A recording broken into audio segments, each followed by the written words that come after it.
ശ്യാമമേഘമേ നീ യദുകുല സ്നേഹദൂതുമായി വാ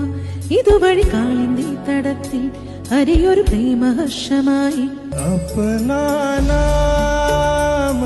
बदल दूं या तेरा नाम